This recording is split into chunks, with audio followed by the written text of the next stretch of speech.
नमस्कार दोस्तों, कैसे हैं आप लोग। 28 अप्रैल 2023 के डेली न्यूज़पेपर एनालिसिस और एडिटोरियल एनालिसिस में आपका स्वागत है। सारे इंपॉर्टेंट एग्जाम्स के पर्सपेक्टिव से न्यूज़ यहां पे देखेंगे।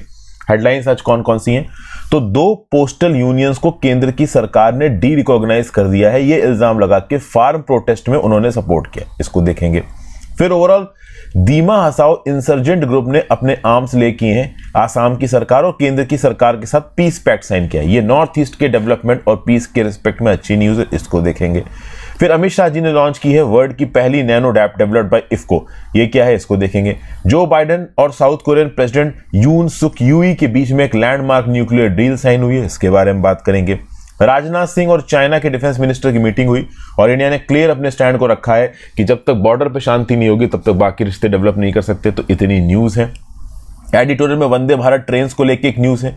इंडियन स्कूल टेक्स्ट बुक में डार्विन की थ्योरी को लेके जो डिस्प्यूट चल रहा है उसके बारे में बात करेंगे। फिर उसके बाद मॉरल चैलेंज बाय रिपोर्टिंग, एक जर्नलिस्ट हैं अभिनय देशपांडे साहब, कई बार जर्नलिज्म से रिलेटेड जो चैलेंजिंग चीजें होती हैं उनको ये पॉइंट आउट करते हैं। एक और चीज को इन्होंने पॉइंट आउट किया, इसको देखेंगे। साउथ बोस्टन में जो मायोस्ट अटैक हुआ उसके रिस्पेक्ट में बात करेंगे। तमिलनाडु के अंदर एक गवर्नमेंट ऑफिसर को सैंड माफिया के द्वारा मार दिया गया, तो सैंड माइनिंग की जो प्रॉब्लम है तमिलनाडु के अंदर उसके बारे में बात करेंगे। तो ये 5 आर्टिकल्स डिस्कस करूंगा। इंडिया को न्यूक्लियर पावर को फेज आउट करना चाहिए या नहीं, इस पर्टिकुलर आर्टिकल को मैं आपके ऊपर छोड़ता हूं दोस्तों, आप खुद से इसको पढ़ सकते हैं। बहुत ही सिंपल सा आर्टिकल, इसमें समझाने लायक कुछ भी नहीं है। ये पीडीएफ मैं आपको अवेलेबल करवाऊंगा, आप इसमें चाहे तो पढ़ सकते हैं। इनफैक्ट ये मैं ऑलरेडी अवेलेबल करवा चुका हूं, मेरे टेलीग्राम ग्रुप पे पीडीएफ अवेलेबल है। उसके साथ साथ अगर आप टेलीग्राम यूज नहीं कर रहे हैं तो जो मेरी ऐप है हर्षित द्विवेदी एजुकेशन, उसके स्टडी मटेरियल सेक्शन में भी ये पर्टिकुलर पीडीएफ आपको मिल जाएगी। तो वर्ड ऑफ द डे देख लेते हैं, विसिसिट्यूड। विसिसिट्यूड मतलब अ चेंज ऑफ सर्कमस्टांसेस और Fortune, typically one that is unwelcome और अनप्लेजेंट। तो बेसिकली आप अपने फॉर्च्यून या सर्कमस्टांसेस को बदलो, और ये सर्कमस्टांसेस तब बदलें जब ये एक्चुअली में आपके अगेंस्ट जा रहे हो, जब आप चाहते हो कि सर्कमस्टांसेस ना बदलें। जैसे फॉर एग्जांपल आप ठीक ठाक अमीर थे, आपका बिजनेस सही चल रहा था, एकदम से कुछ मार्केट में खलबली हुई और आपका बिजनेस ठप हो गया, बैठ गया, आपको पैसों का नुकसान हो गया। तो ये एक ऐसा चेंज ऑफ सर्कमस्टांसेस जो कि आप चाहते नहीं बट फिर भी हो गया, ठीक है ना।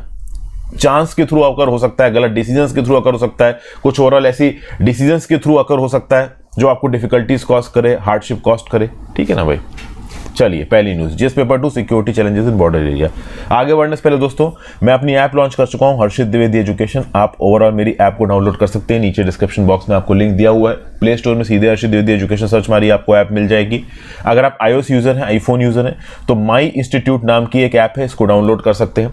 इस माई इंस्टीट्यूट ऐप में लॉगिन करने के बाद आप PJDDN ऑर्गेनाइजेशनल कोड यूज करिए, आप मेरी ऐप तक पहुंच जाएंगे। इस ऐप के अंदर मैंने एक कोर्स बनाया है, crash course plus test series का, बहुत मेहनत से वो कोर्स बनाया हुआ है, आप उसको एक बार चेकआउट कर सकते हैं। जो लोग 2023 का प्रीलिम्स दे रहे हैं वो भी कर सकते हैं, जो नहीं दे रहे हैं 2024 का दे रहे हैं वो भी कर सकते हैं। कोर्स बहुत नॉमिनल कॉस्ट पे अवेलेबल है। चलिए, ties depend on peace on border Rajnath to China, GS paper 2 security challenges in border areas. तो भैया अभी के लिए डिफेंस मिनिस्टर राजनाथ सिंह ने Chinese defence minister general Li Shangfu को बोला है कि जो प्रेजेंट एग्जिस्टिंग एग्रीमेंट्स है ये बेसिस हैं बायलैटरल रिलेशंस के, और अगर आप इन प्रेजेंट एग्जिस्टिंग एग्रीमेंट्स को वायलेट करेंगे तो भाई इंडिया चाइना टाइज अफेक्ट होंगे, पीस और ट्रैंक्विलिटी बॉर्डर इलाकों में अफेक्ट होगी। ये पहली हाई लेवल मिलिट्री विजिट है लद्दाख स्टैंड ऑफ के शुरू होने के बाद अप्रैल 2020 के रिस्पेक्ट में। ओवरऑल इंटरनेशनल और मल्टीलैटरल समिट्स में प्रधानमंत्री मोदी जी शी जिनपिंग से भी मिले हैं, बट बायलैटरल लेवल पे सबसे बड़ी विजिट है, समझ गए। और इस विजिट से जस्ट 5 दिन पहले 18th round of cops commander talks हुई हैं, जहां पे ओवरऑल स्टैंड ऑफ को रिजॉल्व करने की कोशिश की है। इंडिया ने क्लियरली बोल दिया कि जब तक बॉर्डर इलाकों में आप पीस नहीं लेके आओगे, स्टैंड ऑफ को नहीं डीएस्केलेट करोगे, तब तक कोई भी रिलेशन में प्रोग्रेस नहीं होगी। दोनों मिनिस्टर्स ने यहां पे फ्रैंक डिस्कशन किए हैं। ये बोला है कि एग्जिस्टिंग एग्रीमेंट्स का वायलेशन किया गया है चाइना के द्वारा, और जब तक आप डिसएंगेजमेंट नहीं करते बॉर्डर के ऊपर, डीएस्केलेशन नहीं करते, तब तक रिश्ते आगे नहीं बढ़ सकते हैं। जितने भी एग्जिस्टिंग बायलैटरल एग्रीमेंट से कमिटमेंट है उसके हिसाब से एलएसी के इशू को आपको रिजॉल्व करना है। लेकिन अगर ऐसा चाइना ने कर दिया तो चाइना ने जितना रिस्क उठाया था, जितना वायलेंस दिखाया था, वो सब बेकार हो जाएगा, सब अंडू हो जाएगा। इसलिए चाइना ऐसा यहाँ पे कर नहीं रहा। चाइना इस समय पे 2 जगहों पे एडवांटेज पे है, डेमचोक और देपसांग। उन्हीं दोनों जगहों पे इंडिया चाहता है कि चीजें रिजॉल्व हो जाएं, लेकिन चाइना बोल रहा है कि ये लीगेसी इशू है, ये ओवरऑल स्टैंड ऑफ से इनका कोई लेना देना नहीं है 2020 वाले। तो ये सारी जो बातें हैं ये किसके साइडलाइन पे हो रही, तो भैया एससीओ की डिफेंस मिनिस्टर्स की मीटिंग हो रही है इंडिया के अंदर। तो उस पर्टिकुलर मीटिंग से पहले ही यहाँ पे इंडिया चाइना के डिफेंस मिनिस्टर्स आपस में एक दूसरे के साथ बैठ के बातचीत कर रहे हैं। वैसे देखा जाए तो China, Kazakhstan, Kyrgyzstan, Russia, Tajikistan, Uzbekistan, इन सब के डिफेंस मिनिस्टर आए हैं इंडिया के अंदर एससीओ की मीटिंग के लिए। ओवरऑल इंडिया ने बेलारूस और ईरान को भी इन्वाइट किया है, जो कि ऑब्जर्वर्स हैं शांघाई कोऑपरेशन ऑर्गेनाइजेशन में। पाकिस्तान पूरी तरीके से मेंबर है एससीओ का, लेकिन इसके डिफेंस मिनिस्टर वर्चुअली पार्टिसिपेट करेंगे। तो यहाँ पे मिनिस्टर्स डिस्कस कर रहे हैं matters related to regional peace and security, counter terrorism और इफेक्टिव मल्टीलैटरलिज्म। इंडिया पूरी तरीके से एससीओ ग्रुपिंग का मेंबर बन गया था 2017 में। इंडिया के एंशिएंट सिविलाइजेशन, कल्चरल और स्पिरिचुअल टाइज हैं एससीओ मेंबर कंट्रीज के साथ। इंडिया एससीओ को एक इंपॉर्टेंट रीजनल ग्रुप मानता है to promote multilateral political, security, economic and people to people interactions. चूंकि इंडिया शांघाई कोऑपरेशन ऑर्गेनाइजेशन का चेयर है, तो इंडिया ने यहाँ पे 2 डिफेंस रिलेटेड एक्टिविटीज भी कंडक्ट की हैं within the ambit of Shanghai Cooperation Organisation. कौन कौन सी, तो इंडिया ने यहाँ पे workshop on humanitarian assistance and disaster relief को कंडक्ट करवाया है। उसके साथ साथ एससीओ कंट्रीज के जो डिफेंस थिंक टैंक्स हैं वो ओवरऑल साथ में बैठ के इस बात के ऊपर बातचीत कर रहे हैं कि आर्म्ड फोर्सेस किस प्रकार से मिलिट्री, मेडिसिन, हेल्थ केयर और पैंडेमिक्स में एक पॉजिटिव कॉन्ट्रीब्यूशन कर सकती हैं, कंट्रीज की प्रॉब्लम को सॉर्ट आउट कर सकती हैं। शांघाई कोऑपरेशन ऑर्गेनाइजेशन पॉलिसी को परस्यू करता है on the principles of sovereignty and territorial integrity of Nations, non interference in internal affairs, equality of member states वगैरह वगैरह। जो स्टैंड ऑफ था इंडिया चाइना का वो मई 2020 में शुरू हुआ था। तब से 18 राउंड ऑफ टॉक्स हो चुकी हैं। कुछ जगहों पे डिसएंगेजमेंट भी हुआ, जैसे पैंगोंग सो में डिसएंगेजमेंट हुआ था फरवरी 2021 में, पेट्रोलिंग पॉइंट 17 में हुआ था, गोगरा हॉट स्प्रिंग्स में अगस्त में हुआ था, पीपी 15 में अर्ली नवंबर में हुआ था, गलवान 2020 में वॉलेंट क्लैश के बाद डिसएंगेजमेंट हुआ था। लेकिन देमचोक और देपसांग अभी भी पूरी तरीके से डिसएंगेज नहीं हो पाए हैं। चाइना वहां पे थोड़ा एडवांटेजियस है, इसलिए इंडिया लगातार चाइना के ऊपर प्रेशर डाल रहा है कि इसको रिजॉल्व करो तो ही रिलेशंस नॉर्मलाइज होंगे। और कहीं ना कहीं देखिए चाइना की ट्रेड लॉबी भी परेशान हो रही है, इंडिया के साथ ट्रेड करने में प्रॉब्लम आ रही है। पूरी तरीके से मार्केट नहीं खुला हुआ, बायलैटरल एंगेजमेंट उस लेवल पे नहीं है जिस लेवल पे हो सकता है। चाइना की बड़ी बड़ी 5G कंपनीज की एंट्री बंद हो चुकी है इंडियन मार्केट में। टिकटॉक, बहुत से इकोनॉमिक डिसीजंस लिए इंडिया ने। वो अलग बात है कि जो चाइना की इंडस्ट्री है उसकी पॉलिटिक्स के सामने ज्यादा चलती नहीं है, शी जिनपिंग के सामने ज्यादा चलती नहीं है, बट फिर भी कहीं ना कहीं चाइना के अंदर तो एक आवाज है ही ना कि इंडिया सेकंड लार्जेस्ट मार्केट है पूरी दुनिया का, तो थोड़ा बहुत तो रिश्तों को स्टेबलाइज करना ही पड़ेगा। ये उनके बेनिफिट में भी है। आगे चलते हैं। GS paper 2 government policies and reservations and interventions, centre D recognises 2 postal unions.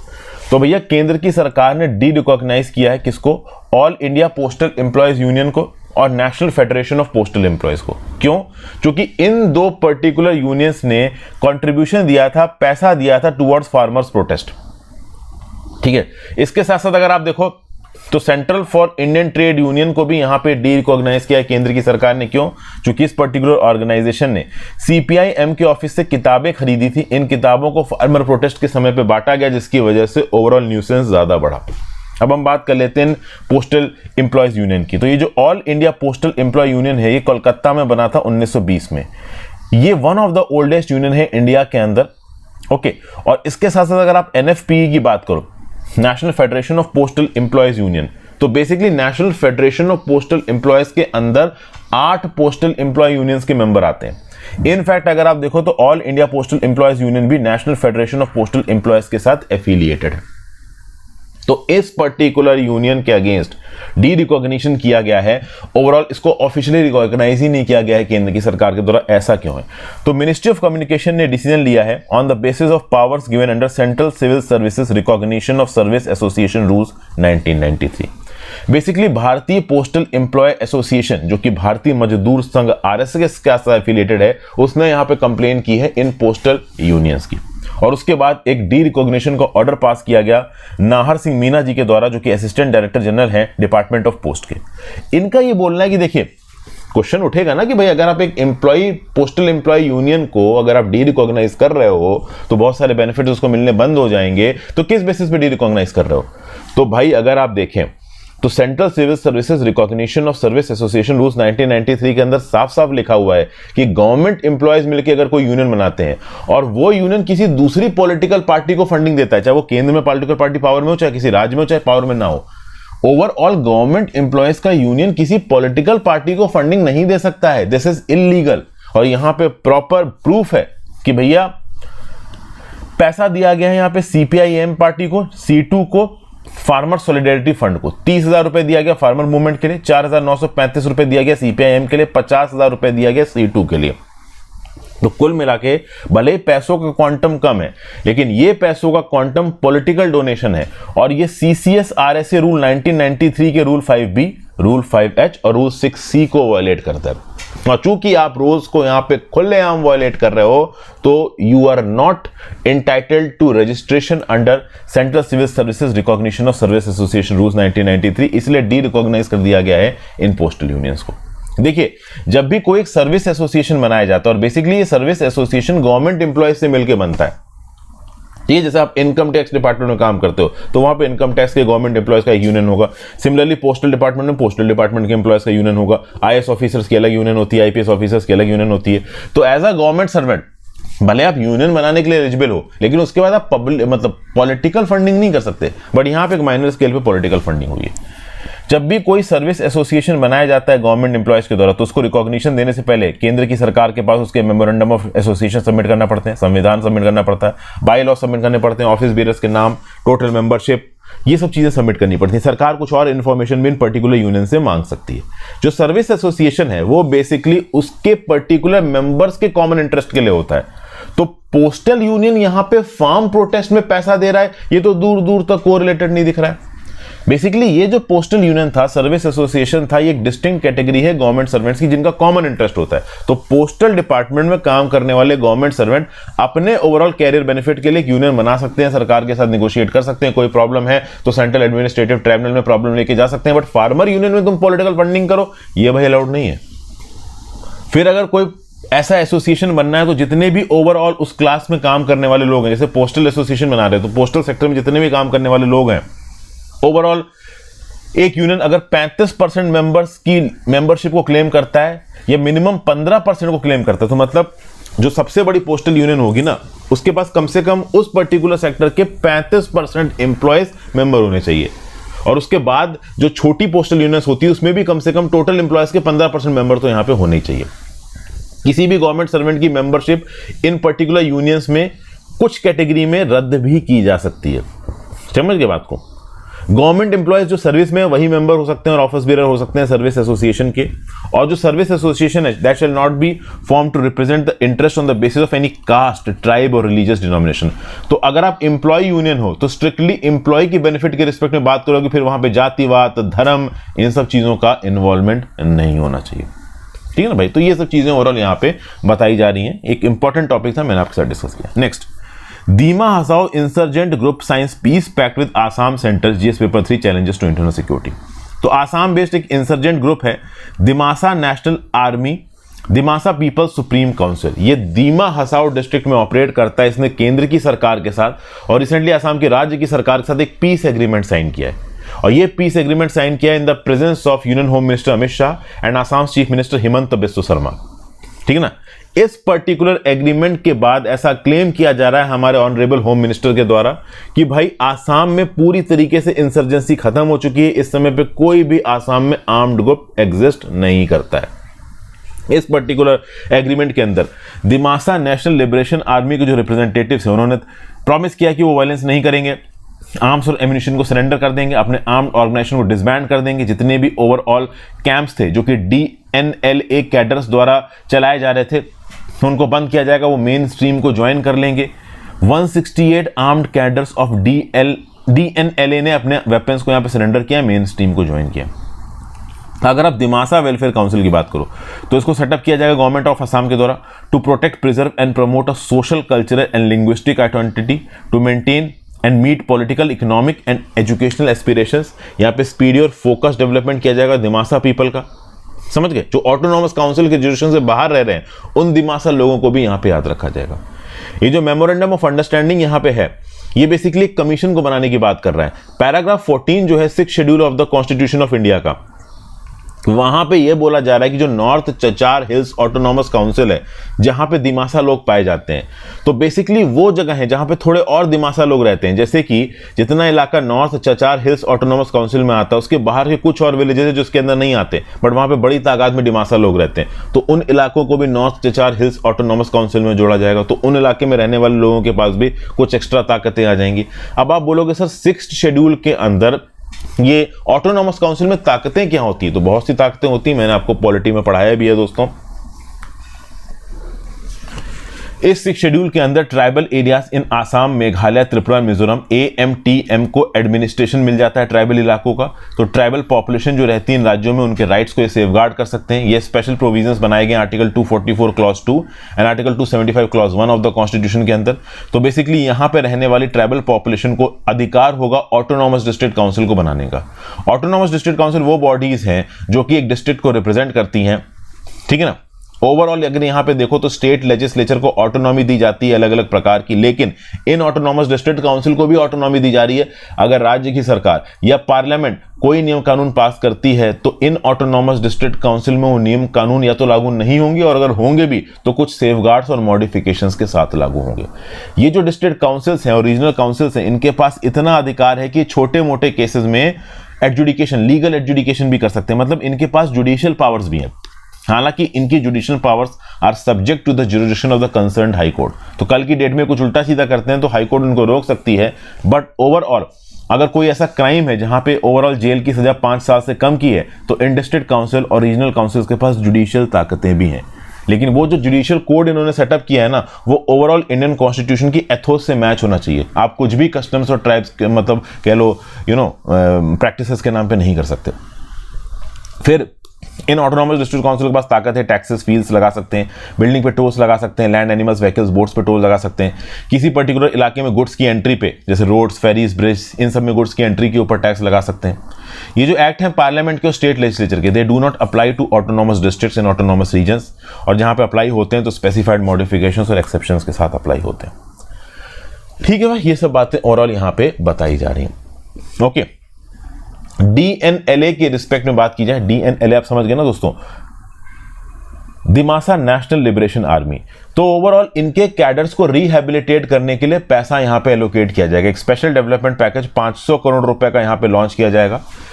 Government of Assam भी यहां पे पैसा देगी, गवर्नमेंट ऑफ इंडिया भी यहां पे पैसा देगी। ओवरऑल नॉर्थ चचार हिल ऑटोनॉमस काउंसिल और वहां पे रहने वाले दिमासा पीपल की डेवलपमेंट के लिए इस पर्टिकुलर पैसे को इस्तेमाल किया जाएगा। देखिए, ये जो ओवरऑल DNLA नाम का जो ग्रुप था, ये बना था अप्रैल 2019 में। ये दिमासा ट्राइबल्स के लिए एक सोवरेन टेरिटरी मांग रहा था आर्म्ड इंसर्जेंसी के थ्रू। सितंबर 2021 में इन्होंने यूनिलैटरल सीज फायर अनाउंस किया चीफ मिनिस्टर के कहने पे आसाम के। उसके बाद से ये सीज फायर एक्सटेंडेड है। अब इन्होंने ऑफिशियल वेपन्स ले डाउन कर दिए। देखा जाए तो सितंबर 2021 में जब इन्होंने सीज फायर अनाउंस किया, तो उससे जस्ट 2 हफ्ते पहले ही इन्होंने 7 ट्रकों के कैनवाय के ऊपर गोली चला दी थी, जहां पे 5 लोगों की मौत हो गई थी। तो बेसिकली इन वायलेंट टैक्टिक्स को जैसे तैसे करके हमारी सरकार रोकने की कोशिश कर रही है। इस प्रकार की जो एक्टिविटीज है जिसके चलते हम वायलेंट एक्टिविटी को थोड़ा बहुत रोक पाए, उसको ग्राउंड लेवल पे असर्ट करना और लंबे समय में सस्टेनेबल रखना भी जरूरी है। नेक्स्ट जीएस पेपर थी agricultural production. Union home minister Amit Shah launches nano DAP liquid manufactured by IFFCO. तो union minister of corporation Amit Shah ji ने लॉन्च किया नैनो डैप। नैनो डैप मतलब डाई अमोनियम फॉस्फेट, जिसको मैन्युफैक्चर किया गया इंडियन फार्मर्स फर्टिलाइजर कोऑपरेटिव के द्वारा न्यू दिल्ली में। यहां पे मिनिस्टर साहब ने बोला है कि इनोवेशन फॉर लैंड इनरिचमेंट के ऊपर सरकार फोकस डाल रही है। ये जो लिक्विड डायमोनियम फॉस्फेट होगा, it will be landmark step in the field of fertiliser in future, और ये इंडिया को सेल्फ रिलायंट बनाएगा इस पर्टिकुलर फील्ड में। ये जो नैनो लिक्विड डैप है, ये 1 बैग ऑफ डायमोनियम फॉस्फेट को रिप्लेस करेगा। यहाँ पे लॉजिस्टिक्स की कॉस्ट कम होगी, फार्मर्स की इनकम इंक्रीज होगी, फार्मर्स को ऑर्गेनिक फार्मिंग में मदद मिलेगी, लोगों के हेल्थ इश्यूज को यहाँ पे रिजॉल्व किया जा सकता है। डायमोनियम फॉस्फेट को डैप बोला जाता है। तो बेसिकली अगर आप देखो तो एक डैप की बोरी मिलती थी 1350 रुपए की, लेकिन अब equivalent amount of 500 ml of liquid DAP, जो कि उतना ही काम कर सकता है जितनी एक बोरी कर सकती है, वो 600 रुपए की एक बॉटल मिलेगी। नैनो लिक्विड डैप फर्टिलाइजर एक कंसंट्रेटेड फॉस्फेट बेस्ड फर्टिलाइजर है। फॉस्फोरस का न्यूट्रिशन प्रोवाइड करता है क्रॉप ग्रोथ को, डेवलपमेंट साइकिल को। इसको जॉइंटली मैन्युफैक्चर किया गया है इफको के द्वारा in association with private player Coromandel. अगर आप देखो तो यूरिया के बाद दूसरे नंबर का सबसे ज्यादा कंज्यूम होने वाला फर्टिलाइजर इंडिया के अंदर डैप है। इसकी जो एनुअल कंजम्पशन इंडिया के अंदर वो है 10 से 12.5 मिलियन टन। जिसमें से लोकली हम इंडिजीनियसली प्रोड्यूस करते हैं 4 से 5 मिलियन टन, बाकी हम इंडिया के अंदर इंपोर्ट करते हैं। अगर नैनो डैप इस्तेमाल किया जाता है तो इसकी कम कॉस्ट के चलते इंडिया का फर्टिलाइजर इंपोर्ट बिल कम होगा, ठीक है ना भाई। और नॉन यूरिया फर्टिलाइजर के ऊपर जो सरकार सब्सिडी खत्म करती है वो भी कम होगी। Next, GS paper 2 international relations. US president Joe Biden ने साउथ कोरियन प्रेसिडेंट यून सुक यू के साथ मिलकर एक लैंडमार्क डील साइन की। इस डील के अंदर यह बोला गया है कि आगे आने वाले समय में न्यूक्लियर आर्म्ड सबमरीन्स यूएस की साउथ कोरिया में डिप्लॉय की जा सकती हैं। मीडिया रिपोर्ट के हिसाब से वॉशिंगटन और सियोल ने बैठ के एक एग्रीमेंट किया और बोला है कि कल की डेट में साउथ कोरिया नॉर्थ कोरिया के बीच में कोई आर्म्ड कॉन्फ्लिक्ट होता है तो यूएस के न्यूक्लियर वेपन्स इस वॉर में डिप्लॉय होंगे, और उन न्यूक्लियर वेपन्स को कैसे यूज करना है इसको लेके यूएस साउथ कोरिया के पॉलिसी मेकर से बात करेगा। इस डील को बोला जा रहा है वॉशिंगटन डिक्लेरेशन।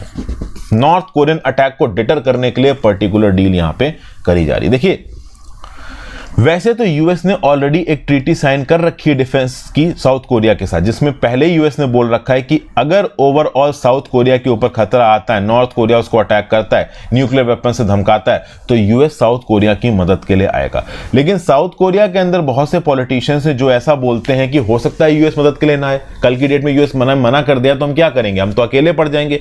इसलिए साउथ कोरिया के अंदर बहुत से पॉलिटिशियंस ये बोलने लगे हैं कि हमें अपना खुद का न्यूक्लियर प्रोग्राम चलाना चाहिए। अब इस बात को लेकर यूएस यहां पे एक सिक्योरिटी गारंटर बन के उभरा है। वेस्ट एशिया के अंदर तो वैसे भी यूएस का इन्फ्लुएंस कम हो रहा है। अभी चाइना ने ये जो डील ब्रोकर कराई है ईरान और सऊदी अरेबिया के बीच में, ये बड़े टर्म्स में वेस्ट एशिया में लॉन्गर टर्म में अगर ये डील थोड़ी भी सक्सेस होती है यूएस के इन्फ्लुएंस को कम करेगी। अभी यूएस की रेपुटेशनल इंपैक्ट काफी पड़ा हुआ है उसकी रेपुटेशन पे। तो इस कंटेक्स्ट में साउथ कोरिया को भी लगने लगे कि यहां पर यूएस कल को उनकी मदद के लिए नहीं आएगा, इसलिए यहां पे एक एश्योरेंस दी है यूएस ने इस पर्टिकुलर वॉशिंगटन डिक्लेरेशन के थ्रू, जहां पे यूएस कमिट कर रहा है कि कल की डेट में नॉर्थ कोरिया के ऊपर अटैक होता है तो हम मदद करेंगे, और हम अपने न्यूक्लियर एसेट्स को आपकी धरती पर डिप्लॉय भी कर रहे हैं, और इन न्यूक्लियर एसेट्स को वॉर की कंडीशन में कैसे इस्तेमाल किया जाएगा इसमें साउथ कोरियन प्लानर्स मिलकर यूएस की तरह काम करेंगे। ऐसा था ना, यहां पे सारे शॉट्स लेने की अथॉरिटी यूएस के पास थी। तो कल की डेट में अगर साउथ कोरिया में जंग छिड़ती है तो उस जंग को कैसे रिस्पॉन्ड करना है, कैसे लड़ना है नॉर्थ कोरिया के साथ, इसको डिसीजन लेने की अथॉरिटी यूएस के पास है। साउथ कोरिया के अंदर बहुत से पॉलिटिशियंस बोलने लगे कि हमारे हाथ में तो कुछ है ही नहीं, तो हमने डिफेंस यूएस को दे रखा है और सारे शॉट्स भी यूएस लेगा।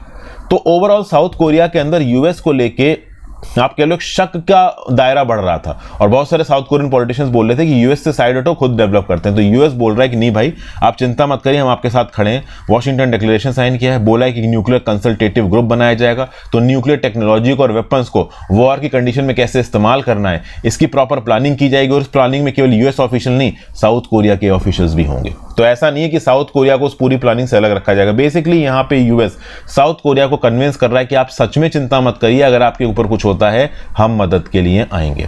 क्योंकि नॉर्थ कोरिया का न्यूक्लियर आर्सेनल बढ़ रहा है तो साउथ कोरियंस थोड़े से डरे हुए हैं। कल की डेट में जंग के केस में जो बाइडेन अपने न्यूक्लियर वेपन्स को साउथ कोरिया को बचाने में इस्तेमाल करेंगे, इस बात को लेकर डाउट है साउथ कोरिया को, इसलिए सारा बवाल हो रहा था। यूएस ने बोला है साउथ कोरिया को आप चिंता मत करिए, आप न्यूक्लियर वेपन्स मत डेवलप करिए, हम आपको बचाने के लिए आएंगे, हम रिटर्न में आपको इस बात की गारंटी देते हैं, न्यूक्लियर कंसल्टेटिव ग्रुप बनाएंगे, ये रहा वॉशिंगटन डिक्लेरेशन, तुम्हारी जमीन पे न्यूक्लियर वेपन्स रखेंगे और कैसे यूज करना है तुम्हारे साथ डिस्कस करके यूज करेंगे।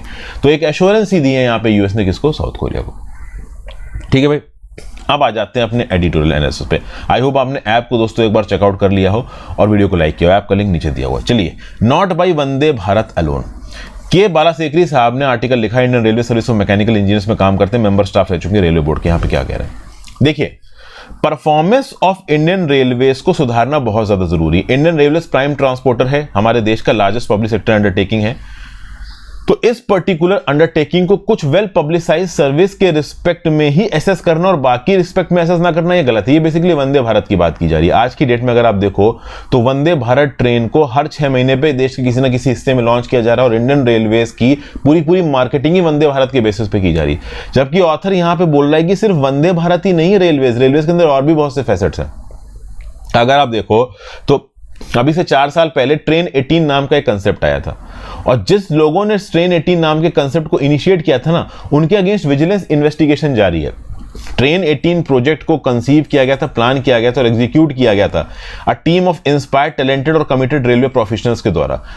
Integral coach factory Perambur Chennai में, और इसी ट्रेन 18 के कंसेप्ट को इवॉल्व करके वंदे भारत ट्रेन्स बनाई गई। आज की डेट में वंदे भारत ट्रेन्स को इस प्रकार से मार्केट किया जा रहा है कि वो टॉर्च बेयरर है इंडियन रेलवेज की, और जबकि एक्चुअली में जिससे इनका उदय हुआ था वहां पे इन्वॉल्व इंजीनियर्स के ऊपर विजिलेंस केसेस चल रहे हैं।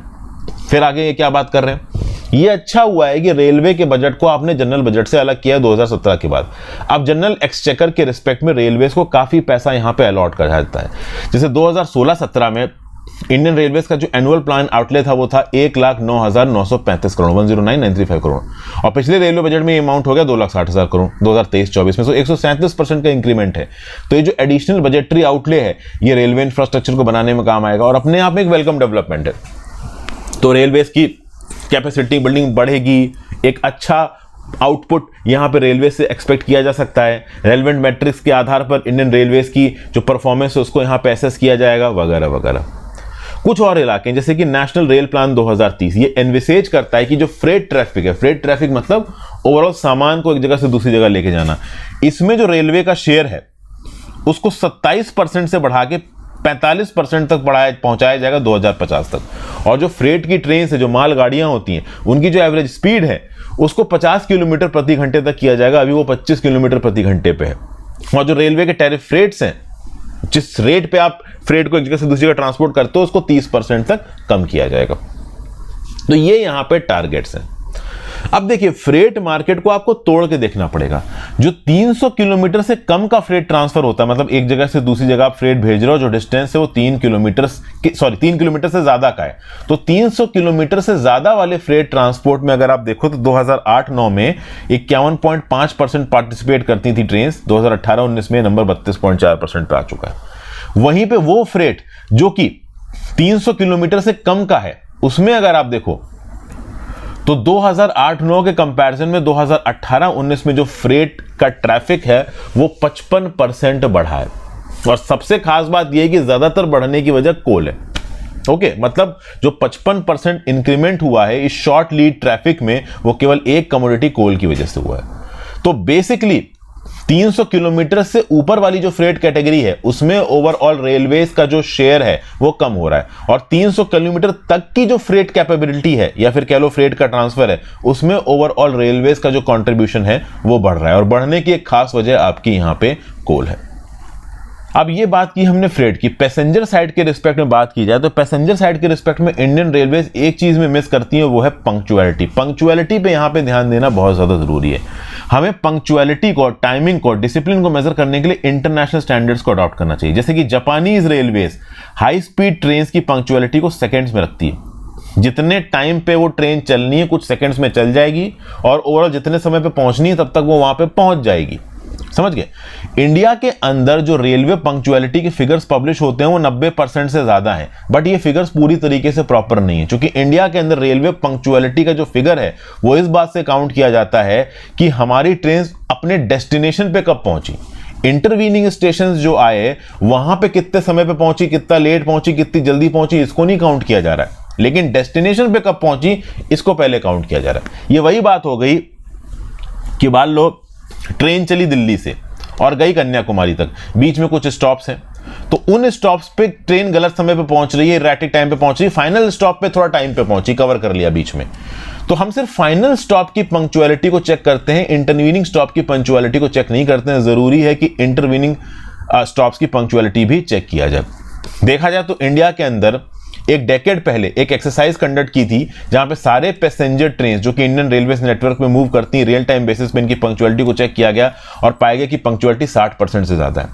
तो जरूरी यह है कि इंटरनेशनल स्टैंडर्ड्स के हिसाब से केवल डेस्टिनेशन के पहुंचने के टाइम पे आधार पर पंक्चुअलिटी असेस करने के बजाय इंटरवीनिंग जो इंपॉर्टेंट स्टॉप्स हैं वहां पे पहुंचने के टाइम के हिसाब से भी आप कह लो पंक्चुअलिटी चेक होनी चाहिए। इसके लिए हमारे पास पूरा का पूरा आईटी और डाटा एनालिटिक्स अवेलेबल है। 90% रियल टाइम पंक्चुअलिटी एक्चुअली में मुश्किल है, but it is not impossible.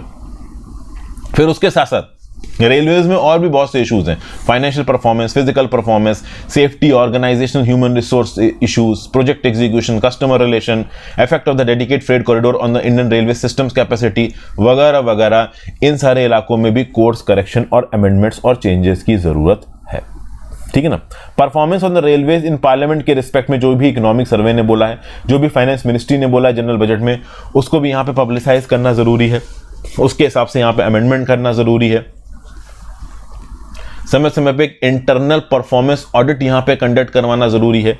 देखिए बात यह है, रेलवेज ऑर्गेनाइजेशन सरकार के लिए बहुत इंपॉर्टेंट है। रेलवे ऑर्गेनाइजेशन अपने आप में पब्लिक में अपनी इमेज नीचे नहीं कर सकता, सरकार की भी ओवरऑल बहुत हद तक इमेज रेलवे की परफॉर्मेंस के साथ जुड़ी हुई है। तो फिगर्स को ट्वीक करके अच्छे फिगर्स आम जनता के पास लाने की कोशिश की जाती है, बट जरूरी यह है कि जब इतना बड़े क्वांटम में पैसा रेलवेज में लगा हुआ है तो कहीं ना कहीं रेलवे प्राइम ट्रांसपोर्टर की तरह उभर के आना चाहिए। सिर्फ रेलवेज की परफॉर्मेंस वंदे भारत ट्रेन के बेसिस पे नहीं होनी चाहिए, ओवरऑल ट्रेन नेटवर्क जिसमें पैसेंजर नेटवर्क और फ्रेट नेटवर्क दोनों आता है उनके बेसिस पे होनी चाहिए।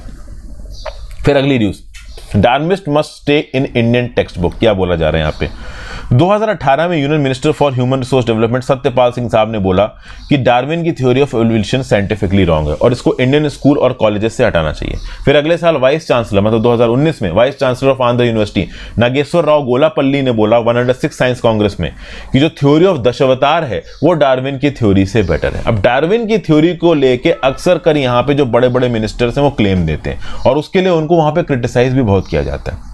अभी रिसेंटली हमने देखा कि एनसीईआरटी ने डार्विन की थ्योरी को 9वीं और 10वीं कक्षा के एग्जामिनेशन सिलेबस से हटा दिया एकेडमिक ईयर 2021-22 में, ठीक है। और उसके रिस्पेक्ट में देखा जाए तो पूरा का पूरा एवोल्यूशन का सेक्शन ही ड्रॉप कर दिया गया कक्षा 10 की टेक्स्ट बुक से रिसेंटली अभी। तो 2021-22 में कक्षा 9 और 10 की किताब से एग्जामिनेशन सिलेबस में थोड़ा बहुत कट किया गया था डार्विन थ्योरी को, अब तो एवोल्यूशन का पूरा चैप्टर ही हटा दिया गया। तो इस बात को लेकर साइंटिस्ट और एजुकेटर्स नाराज हैं।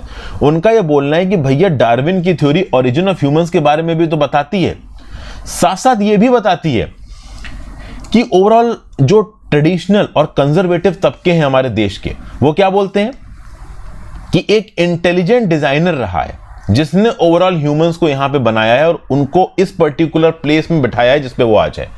चाहे वो हिंदू धर्म हो, मुस्लिम धर्म हो, यहाँ पे एक बहुत सिंपल थॉट प्रोसेस चलता है और वो सिंपल थॉट प्रोसेस के अंदर एक भगवान को सामने एज्यूम किया जाता है जिसने सब कुछ किया, बट एक्चुअली में साइंटिफिक एक्सप्लेनेशन अलग हैं। ये साइंटिफिक एक्सप्लेनेशन डार्विन की थ्योरी से आते हैं। हालांकि इन साइंटिफिक एक्सप्लेनेशंस में भी थोड़ी प्रॉब्लम है, पूरी तरीके से परफेक्ट नहीं है। फॉर एग्जाम्पल ऑथर यहाँ पे क्या बता रहा है कि अगर आप डार्विन की थ्योरी को समझने की कोशिश करोगे तो आपको दो इंग्लिशमैन की थ्योरी समझनी, चार्ल्स डार्विन की तो समझनी है, उसके साथ साथ एल्फ्रेड रसल वेलेस की भी बात करनी है। डार्विन की थ्योरी की बात की जाए तो डार्विन ने अपनी थ्योरी साइलो में नहीं दी है, उस समय के कंटेक्सचुअल सोसाइटी में जो सोशल फैक्टर्स होते थे वो भी डार्विन की थ्योरी में आए हैं। उसके साथ साथ डार्विन ने जब वाइल्ड लाइफ को ऑब्जर्व और कलेक्ट किया अपने 5 साल के टाइम पीरियड में 1831-36 में एचएमएस बीगल पे, तो उस समय पे डार्विन के पास एक किताब थी जो उनको जियोलॉजिस्ट चार्ल्स लिल ने दी थी, प्रिंसिपल्स ऑफ जियोलॉजी। चार्ल्स लिल ने अपनी जो किताब में लिखा था प्रिंसिपल्स ऑफ जियोलॉजी में, उसका भी बहुत इंपैक्ट पड़ा है डार्विन के ऊपर। इस पर्टिकुलर प्रिंसिपल्स ऑफ जियोलॉजी किताब में चार्ल्स लिल्स ने ग्लेशियर्स, वॉल्केनोज और फॉसिल्स के बारे में बहुत कुछ लिखा है, स्टडी की है। तो यहां पे जो जियोलॉजिकल कंसेप्ट चार्ल्स लिल्स ने दिए हैं वो जियोलॉजिकल कंसेप्ट्स बेस रहे हैं डार्विन की थ्योरी ऑफ एवोल्यूशन का। और डार्विन खुद ये जानते हैं, उन्होंने बोला है कि लिल की थ्योरीज का उनके पर्टिकुलर एवोल्यूशन के कंसेप्ट पे बहुत इफेक्ट पड़ा है। फिर अगर आप देखो तो एक बायोलॉजिस्ट रही है रुथ हबर्ड, पहली वुमेन थी जिन्होंने एक प्रोफेसरशिप पोजीशन होल्ड की थी हार्वर्ड यूनिवर्सिटी के बायोलॉजिकल डिपार्टमेंट। उन्होंने 1979 में क्या लिखा, by the time Darwin came along it was clear many people that the earth and its creatures had histories. As an example Hubbard talks of Jean Baptiste Lamarck, the French naturalist who proposed his own theory of evolution before Darwin. Flawed it was, it also provided evolution is a process that included accumulation of information, changes over time and did not involve an intelligent designer। तो basically ये बताया जा रहा है कि Charles Darwin जब अपनी evolutionary sciences की थ्योरी लिख रहे थे तो उस समय पे दुनिया में पैरेलली बहुत कुछ हो रहा था। जो कुछ भी पैरेलल हो रहा था वो डार्विन की थ्योरी पे इंपैक्ट भी डाल रहा था, चाहे वो चार्ल्स लिल्स की प्रिंसिपल्स ऑफ जियोलॉजी हो, चाहे वो ओवरऑल बायोलॉजिस्ट रुथ हबर्ड की राइटिंग्स हो। बायोलॉजिस्ट रुथ हबर्ड भी तो लिख रही है ना कि एक फ्रेंच नेचुरलिस्ट थी जीन बैप्टिस्ट लैमार्क जिन्होंने एवोल्यूशन की थ्योरी दी थी, हालांकि उस थ्योरी में कुछ गलतियां थी, उन गलतियों को सुधार के चार्ल्स डार्विन ने सामने रखा। हालांकि ये जो पॉइंट था कि इंटेलिजेंट डिजाइनर ओवरऑल ह्यूमंस को बना रहा है, इस पॉइंट को चार्ल्स डार्विन ने कंटेस्ट जरूर किया, बट इस पॉइंट को बहुत सारे और फिलोसोफर्स और साइंटिस्ट उस समय पे कंटेस्ट कर रहे थे। फिर अगर आप देखो तो एक फिलोसोफर है बर्ट्रांड रसल, उन्होंने लिखा कि जो डार्विन की थ्योरी है ना वो बेसिकली उस समय के सोसाइटल बिलीफ के ऊपर बहुत हद तक डिपेंडेंट थी। एक इकोनॉमिस्ट है थॉमस माल्थस, उन्होंने सेल्फ इंटरेस्ट और फ्री कंपटीशन की बात की है मार्कस प्लेस में। थॉमस माल्थस ने 1798 में थ्योरी ऑफ पॉपुलेशन दी और वो बोला कि जब ह्यूमंस की ताकत बढ़ने लगती है और वो लिमिटेड रिसोर्सेस के लिए कंपीट करने लगते हैं, तब कोई एक ऐसा कैटास्ट्रोफिक इवेंट आता है जिसके चलते ह्यूमंस की आबादी कम हो जाती है। इस पर्टिकुलर माल्थस की थ्योरी से चार्ल्स डार्विन बहुत हद तक अफेक्टेड थे और इस पर्टिकुलर थ्योरी के हिसाब से भी अपनी एवोल्यूशनरी थ्योरी दी है डार्विन ने यहां पे बोला है कि जब रिसोर्सेस कम होंगे, उन रिसोर्सेस को इस्तेमाल करने वाले लोग बढ़ेंगे, तब ऑब्वियस सी बात है लॉन्ग टर्म में जो फिटेस्ट होगा, जो सबसे ज्यादा काबिल होगा, वही यहां पे बच पाएगा, बाकी यहां पे सरवाइव नहीं हो पाएंगे। तो भाई देखिए, भले ही डार्विन की थ्योरी में कुछ इश्यूज हैं, बट वो इश्यूज इतने बड़े भी नहीं है कि आज की डेट की टेक्स्ट बुक में आप उस पूरे के पूरे टॉपिक को उड़ा दो। हिस्टोरिकल और कंटेम्प्रेरी वर्ल्ड में इस पर्टिकुलर थॉट प्रोसेस को प्रमोट करना कि कोई एक इंटेलिजेंट डिजाइनर सब कुछ बना के गया है, ये सही नहीं है। कहीं ना कहीं चीजें एवोल्यूशन से निकली हैं।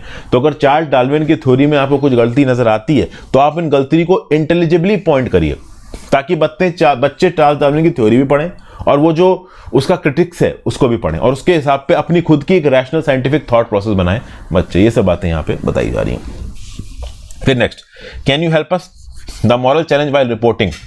अभिनय देशपांडे साहब ने इस आर्टिकल को लिखा है। वो बोल रहे हैं कि एज अ जर्नलिस्ट इनका काम है स्टोरीज छापना। स्टोरीज कभी कभी इंफॉर्मेटिव होती हैं, शॉकिंग होती हैं, डिस्टर्बिंग होती हैं, इंटरेस्टिंग होती हैं, अम्यूजिंग होती हैं, अपलिफ्टिंग होती हैं। ये जो स्टोरीज होती हैं रिकलेक्शन होती है, नैरेशन होती है बैड एक्सपीरियंसेस का। गुड जर्नलिज्म का मतलब ही यही है कि लोगों के बैड एक्सपीरियंसेस को पॉइंट आउट किया जाए। कई बार ऑथर ने यहाँ पे डिस्टर्बिंग स्टोरीज को कवर किया, जैसे कि फॉर एग्जांपल वेस्टर्न महाराष्ट्र के शुगर केन फील्ड में काम करने वाली एक वुमेन का सेक्सुअल एक्सप्लॉयटेशन, 9 साल के ट्राइबल बच्चे का दादरा नागर हवेली से ह्यूमन सैक्रिफाइस, नासिक के ओनियन फार्मर्स की कहानी। ये ओनियन फार्मर जो कि एशिया का सबसे बड़ा होलसेल मार्केट है। मराठवाड़ा की विडोज, जहां पे उनके हस्बैंड ने खराब एग्रीकल्चर खेती के लिए सुसाइड कर लिया, अब इन विडोज को स्ट्रगल करके अपनी फैमिली चलानी पड़ रही है। खास बात यह है कि जो जर्नलिस्ट हैं उनको ओवरऑल अपने बैकयार्ड में कभी दूर जाके इन स्टोरीज को सुनना पड़ता है, लोगों से पूछना पड़ता है। अमूमन ये ऐसी बातें हैं जो लोग बात नहीं करना चाहते, जैसे कि फॉर एग्जांपल एक लेडी से पूछना कि उसके पति की मौत कैसे हुई, जस्ट मौत से पहले वो क्या कर रहा था। जैसे मराठवाड़ा के अंदर एक कहानी है यहाँ पे, इस कहानी के अंदर एक लेडी ने बताया, रेणुका केशव राठौड़ इनका नाम था, हरदाला तांडा बीट डिस्ट्रिक्ट की। उन्होंने बोला कि अपने डेथ से कुछ घंटे पहले इनके हस्बैंड केशव ने बोला था कि भाई मैं मार्केट से आम लेके आ रहा हूं, आम रस और रोटी बनाओ, जो कि इनके हस्बैंड का फेवरेट मील था, और उसके बाद वो नहीं रहे। तो बेसिकली इस प्रकार की न्यूज जर्नलिस्ट को कवर करनी पड़ती हैं, ऐसी न्यूज़ेस जो लोग याद भी नहीं करना पाते हैं, क्योंकि उनके लव्ड वंस की यादें जुड़ी हुई हैं उनके साथ। तो जर्नलिस्ट के काम के रिस्पेक्ट में बात की जा रही है, किस प्रकार से जर्नलिस्ट को एक आप कह लो टफ चीज को यहां पे कवर करना पड़ता है। अब सवाल उठता है कि इस टफ चीज को कवर करके होगा क्या। देखिए बहुत कुछ होगा। जर्नलिस्ट आईना है सोसाइटी का, क्या हो रहा है सोसाइटी में मेरे आपके जैसे लोगों को कैसे पता चलेगा। अब यहाँ पे इस पर्टिकुलर लेडी के साथ क्या हुआ, इसकी क्या परेशानी थी, क्यों इसके हस्बैंड ने सुसाइड किया, सोसाइटी में और क्या गलत हो रही है, हमें कैसे मालूम पड़ेगा। जब ये कहानियां हम तक पहुंचेंगी, और जब ये कहानियां हम तक पहुंचेंगी तब हम में से कुछ लोगों का कॉन्शियस जगेगा और हम इनकी मदद करना चाहेंगे अगर हम वेल टू डू हैं तो। ऑथर यहां पे ये बोल रहा है कि जब भी फार्मर सोसाइटी की खबरें छपी तो ऑथर को ट्विटर पे, व्हाट्सएप पे, ईमेल पे, फोन कॉल्स पे बहुत सारे स्ट्रेंजर्स की मैसेज आए कि हम मदद करना चाहते हैं, और ऑथर ने यहां पे मदद करने के लिए उन लोगों को जरूरतमंदों के साथ जोड़ा। तो ये अपने आप में एक बहुत बड़ा चैनल है, समझ गए, कि आप किसी जरूरतमंद की मदद कर रहे हो, समझ गए बात को। तो ये सब चीजें यहां पे बताई जा रही हैं। फेजिंग आउट न्यूक्लियर पावर के रिस्पेक्ट में एक आर्टिकल है, इसको आप खुद पढ़ लीजिए, मैं बताने वाला नहीं हूं। Next, mindless violence, the moist attack in south buster is reflective of the groups potency. देखिए 2 साल पहले union minister Hamish Shah ji ने लीडर्स और रिप्रेजेंटेटिव ऑफ वेरियस स्टेट्स को बताया था कि मॉइस्ट का इन्फ्लुएंस कम हो गया है। 10 स्टेट्स में 96 डिस्ट्रिक्ट से मॉइस्ट का इन्फ्लुएंस अब लेट 2021 तक केवल 41 डिस्ट्रिक्ट्स में रह गया। मॉइस्ट इंसर्जेंसी कम हो रही है, लेकिन अभी भी मॉइस्ट इंसर्जेंसी साउथ बस्टर में एक्टिव है। अभी recently district reserve guard team Chhattisgarh police के अगेंस्ट एक आईडी ब्लास्ट हुआ, हमारे 10 जवान यहाँ पे शहीद हो गए। खास बात ये थी कि काउंटर इंटेलिजेंस करके लौट रहे थे, तो एक इंटेलिजेंस फेल्योर भी बताया जा रहा है इस चीज को, और ये भी बताया जा रहा है कि हो सकता है मॉइस्ट के खिलाफ जो ऑपरेशंस हैं वो इस हिसाब से कराए जाएं कि मॉइस्ट ने उन ऑपरेशंस को स्टेज किया हो। मॉइस्ट जानते हैं कि ऑपरेशंस को स्टेज करने के बाद जब फोर्सेस वापस जाएंगी, थकी हुई होंगी, बहुत ज़्यादा प्रिपेयर्ड नहीं होंगी, तो उनके ऊपर अटैक किया जा सकता है। सोचिए ये फोर्सेस वापस जा रही होंगी, इसमें से कुछ लोग छुट्टी पर अपने घर जा रहे होंगे, कुछ लोग टफ कंडीशन से सोच रहे होंगे आराम करेंगे, थोड़ा सोएंगे, और यहाँ पर ये हो गया।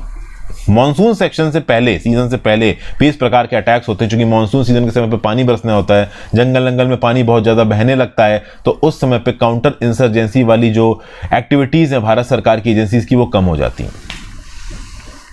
तो जरूर यहाँ पे ओवरऑल मॉइस्ट यहाँ कुछ जवानों को मारने में सक्सेसफुल रहे हैं, लेकिन at the same point of time ये मॉइस्ट भी वायलेंट गोरिल्ला बेस्ड मूवमेंट से आगे नहीं बढ़ पाए, अपनी आइडियोलॉजी को प्रमोट नहीं कर पाए। इनकी आइडियोलॉजी बहुत इनकोहेरेंट है, बहुत आउटडेटेड है, और कहीं ना कहीं सरकार आउटडेटेड इलाकों में पहुंच रही है। कहीं ना कहीं सरकार ऐसे डिस्ट्रिक्ट रूरल बेल्ट्स में पहुंच रही है जहां पे पहले सरकार नहीं पहुंच पाती है। लोगों को पता चल रहा है कि सरकार उनकी मदद के लिए मनरेगा कार्ड्स बंट रहे हैं, जॉब कार्ड्स बंट रहे हैं, पीडीएस कार्ड्स बंट रहे हैं। तो इन ट्राइबल्स को भी समझ में आ रहा है कि मॉइस्ट के साथ मिलकर रहने से अच्छा है कि सरकार के साथ मिलकर रहा जाए। बट फिर भी आज की डेट में हमारे देश के कुछ ऐसे पॉकेट्स हैं साउथ बस्तर जैसे, जो कि इतने ज्यादा घने और इतने ज्यादा रिमोट है कि सरकार पूरी तरीके से यहां पहुंच नहीं पाई है। प्लस ये वो इलाके हैं जहां पे सरकार और मॉइस्ट आपस में लड़ते रहते हैं, तो इन जगहों पे जो ट्राइबल्स रहते हैं उनके पास रेडिली सरकार की हेल्प अवेलेबल नहीं है।